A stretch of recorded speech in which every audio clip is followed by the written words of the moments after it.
ទៅទាស់ខាងបងរឿងអ្វីបានជាស្រីចោលប្តីរត់តាមសង្សា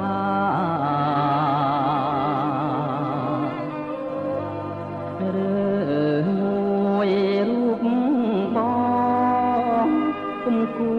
ស្នេហាបានជាជីវ៉ាប្រហាស្នេហ៍ប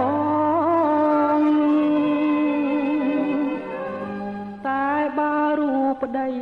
ត្រូវស្រីក្បត់ផាត់គួរអាណិតជីវិតកូនស្រីយើងផង